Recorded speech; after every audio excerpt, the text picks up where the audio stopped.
Upsetting or restoring the balance. God gave us a perfect universe, but that has been messed up, and it's getting messed up even more. So what's up and who's in charge? That's what we're going to look at. Romans chapter 1, verse 25 tells us what describes the new religion that has come upon the world.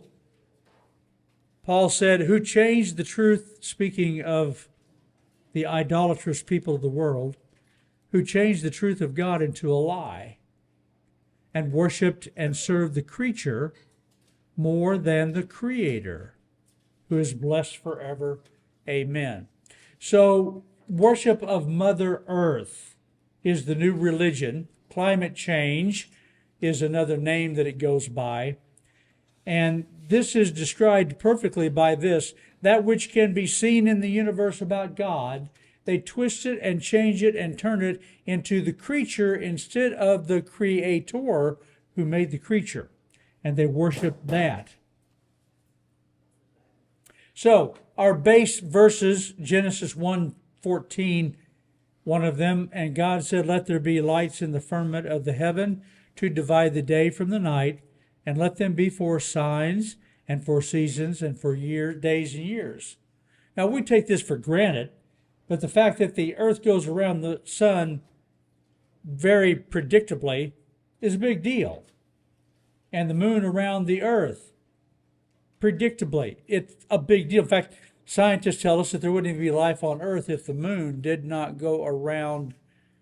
And so we have weather and all of these things because of the way God designed it.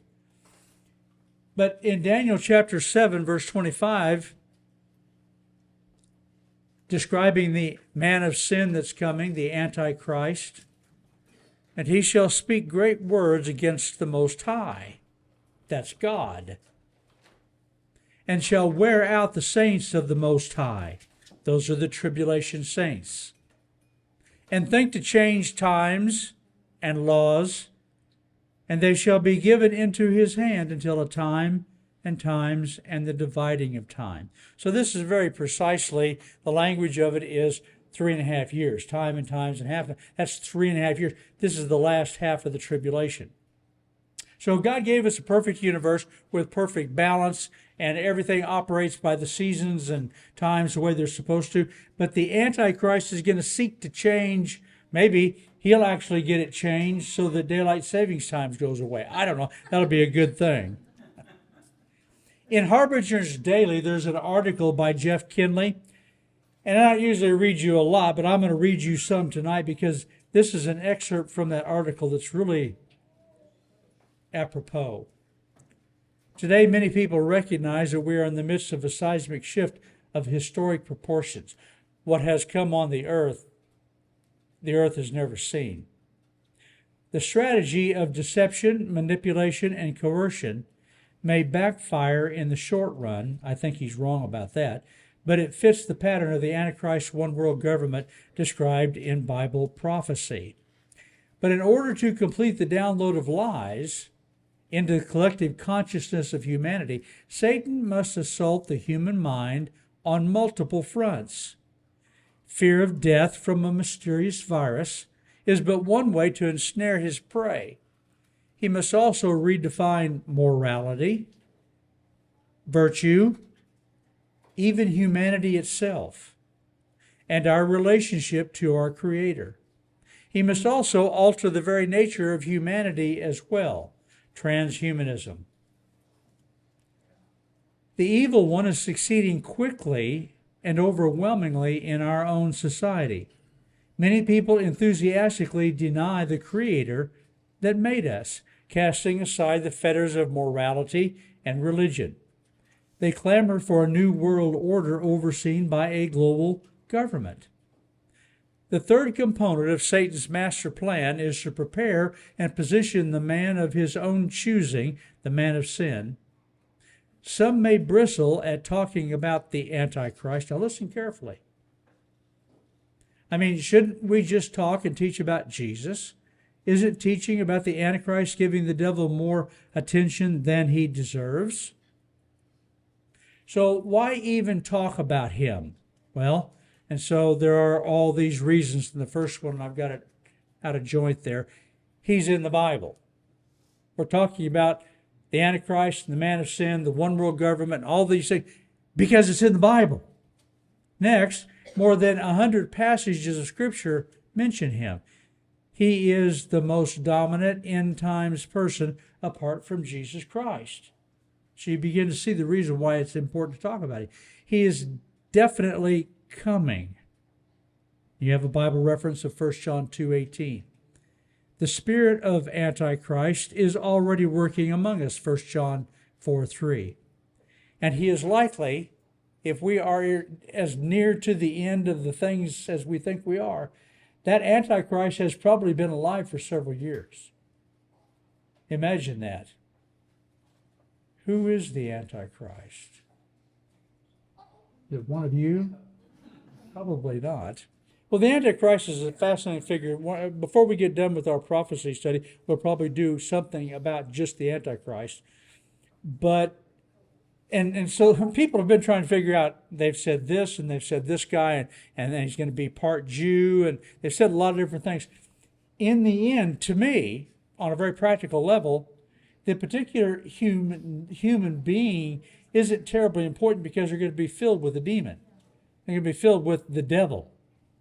So any warm body will do. But does that person know they're the Antichrist? Based on how the Antichrist is going to think to take the place of God, I'd say he does think he's that important. And he's going to be surrounded by people that are going to tell him he's that important. Kind of like the president. So Tom Hughes and Brandon Holthus were talking. I was just watching this today. I thought I'd give you an excerpt. Brandon gives a reference of a study somebody put together, how a society is actually taken over. You know, whether it's Hitler in Germany and America right now. It's really pretty interesting statistics. There is, and I want to give you some stats, and for the audience to think about this. And Matthias Desmet is the guy who did the study on this. And Matthias Desmet studied the psychological factor of mass hypnosis, so to speak, or mass delusion of like entire populations believing a lie. And here's what they found out. They found out that in any given population over a period of time, whether you're looking at Nazi Germany or you're looking at Russia with the Bolshevik Revolution, or you're looking at right now in America, or with what we went through the last few years, what they will find is an interesting stat that 30% of the population will believe whatever lie the government tells them. Hands down, they don't question it. They just follow hook, line, and sinker. These people don't have a brain, apparently, and they just follow anything what the government tells them to do, and they just go right over the cliff, okay? Then there's the other part of the population, that's 65%, he said. And it's that 65% that knows something's wrong, but they go along with it because they don't want to give up their jobs, they don't want to give up their relationships or whatever, so they know it's wrong, but they go along with the program knowing it's wrong. And then what's left from that is the 5%. And it's the 5% in any given population that never believes the lie. And the key in all of this is, what will that 5% do? Because based on that, what that 5% does depends on if that 5% can bring the 65% back over to sanity and to truth. But if that 5% doesn't do its job to warn people, to tell people, then you will lose the 65% to the 30%, and you have 95% of the population who went along with Hitler, and that's statistically across the board. So what you start seeing, Tom, it doesn't take much to push an entire population over the edge. 30% will believe you, and the other ones will go with you just to keep their job and their livelihood. And it's all based on fear, right? It's all. So a small number of people can have a big influence, But the majority of the population in a society are going to go along with things for a variety of reasons. First, that group that can't think, and then that group that they don't want to rock the boat, they just want to get along. So over the last few years, it has been interesting for me to speculate about how many people are going to be gone in the rapture.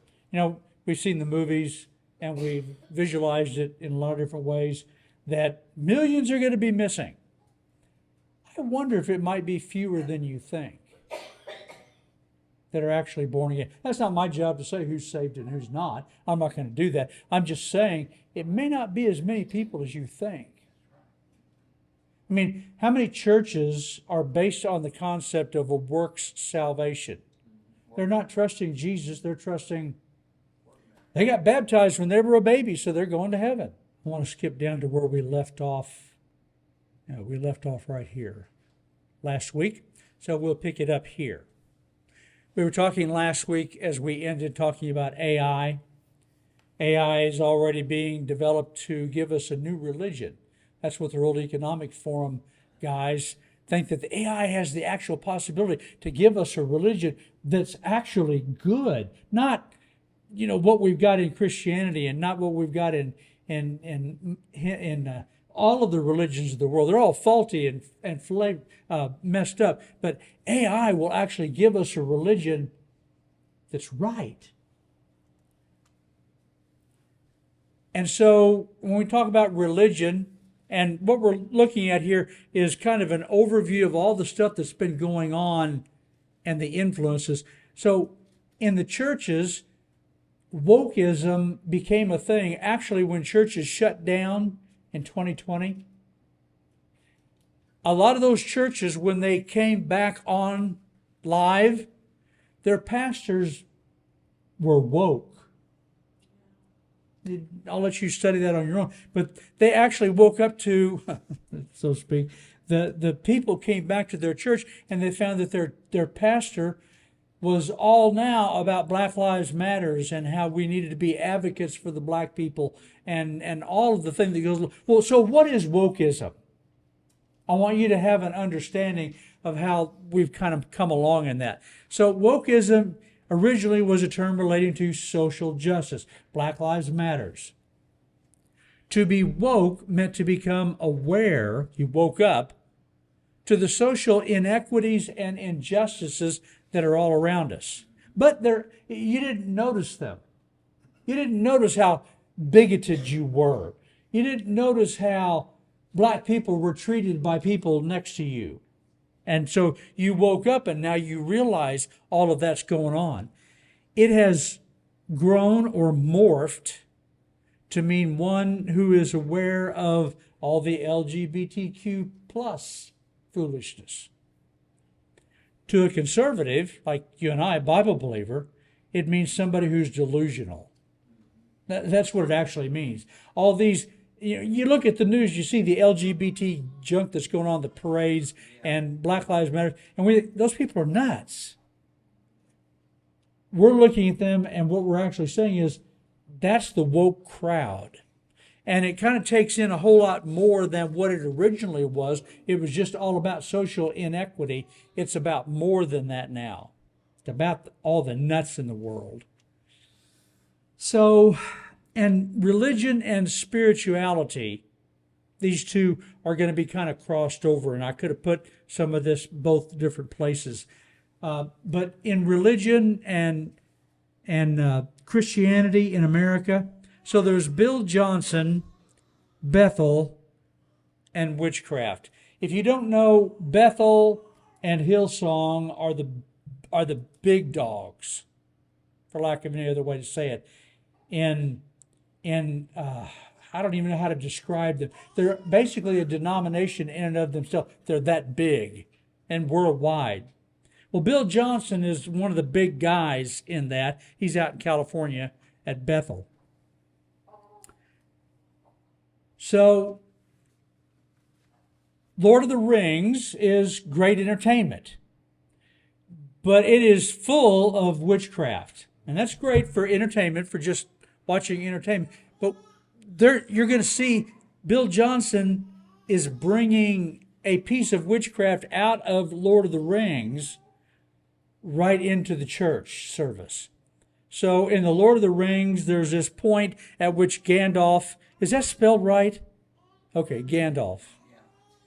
Gandalf and his staff do something. And that's going to be described here. And they're going to use this as a witchcraft kind of incantation in the church against racism. They're going to bind racism. It's important for you to share the vision of Gandalf, putting the stake down, because that Oh, okay.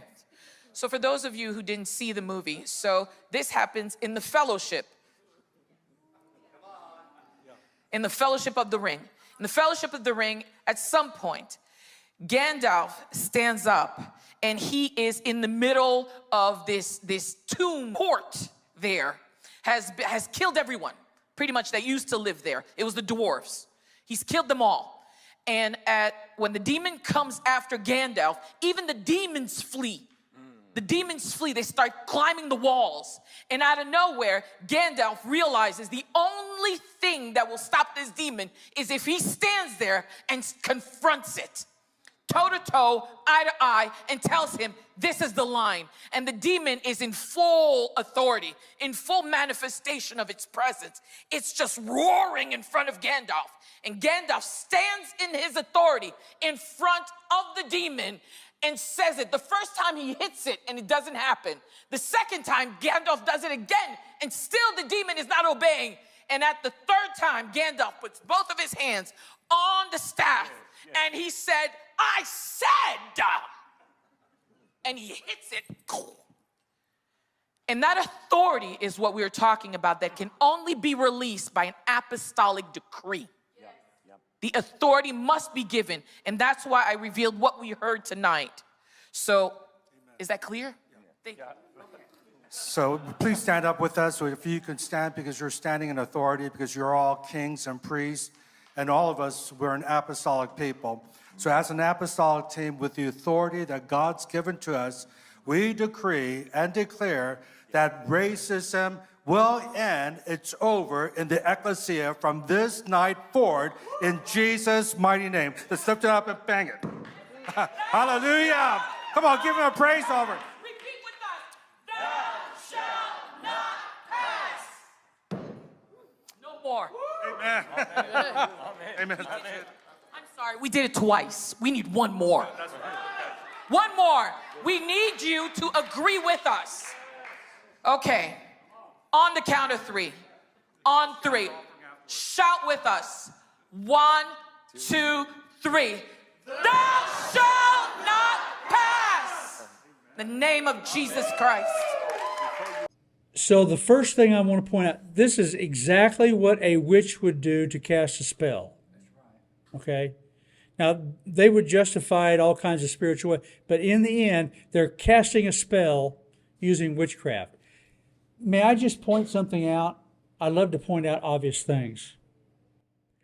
It didn't work. There's still racism in the world. It did not work. So was it of God? If it wasn't of God, it was either of man or it was of Satan. Maybe both. So he was the Christ figure. Yeah. Well, and so there's nothing wrong with the entertainment, as long as you know it's entertainment. She acted like it was real. She believes it's real. This is the whole thing that I said about the New Apostolic Reformation Bunch, NAR. Pay attention to that. Watch for it. This is the ultra charismatic group, the Benny Hinn's and all that. They believe that if you speak it, you call it into existence. That's witchcraft. So, and this is just one example. There's a dozen other examples I could have pulled. Witchcraft coming into the church. So we'll move on to the spiritual, which is really kind of the same thing, but a little bit different. Ethics and morality in America. I just say this because our time is fleeting.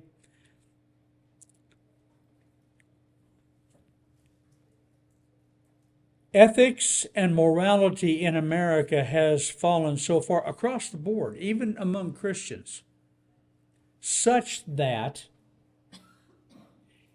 if there was a video on the evening news of the president, let's say, putting a bullet in the back of the head of somebody, people in America would say, "Oh, that's a shame," and then go on with their life. And indeed, the corruption that we already know has been gone on with him and his son. People are saying, that's a shame, and then go on with their lives. Nothing happens. Nothing's going to happen. They're going to impeach him, but it doesn't make any difference. And so across the board, people in America are willing to do things. How was the election stolen? It was stolen because there were people who were willing to do what 30 years ago they wouldn't have done. Now, there's always been cheating, but the moral level of America, the temperature spiritually of America, has gone so far down. Way more people were willing to get in on the cheating than would have ever been thought of 50 years ago. Demons and the old God. So this pop star, Doja, is that her name? She came up with the Cat's new song about demons.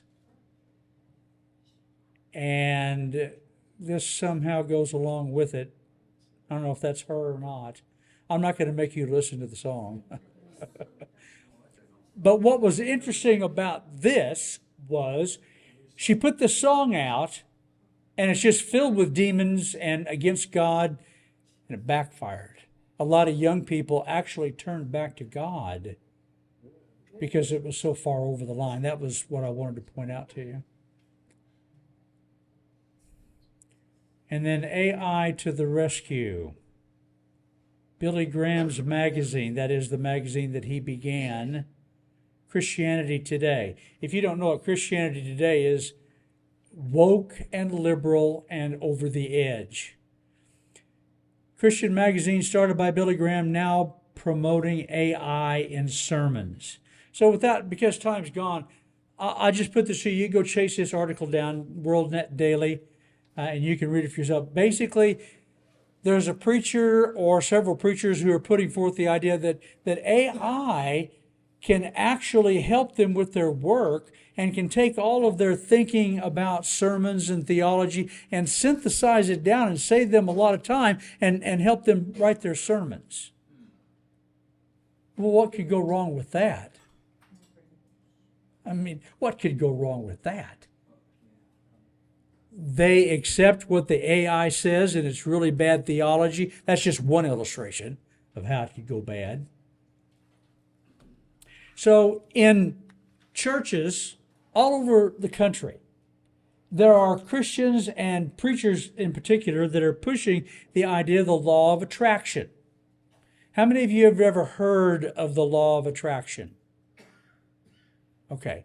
So for those of you who don't, the law of attraction is if I will think about what I want and I will act like I deserve that, the universe will have that attracted to me.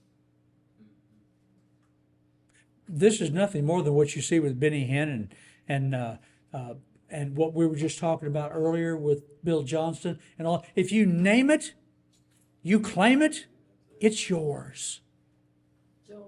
I like to call them the blab it, nab it group. If you can blab it, you can nab it. We're laughing about that, but this is evil. It's taking the throne from God and letting man sit on it. And then here's that lukewarm church. And the interesting thing I think about that, and I never noticed this until I was studying this out. Revelation 3:15, the last church before Jesus comes back is the lukewarm church. I know thy works, that thou art neither cold nor hot. I would that thou wert cold or hot.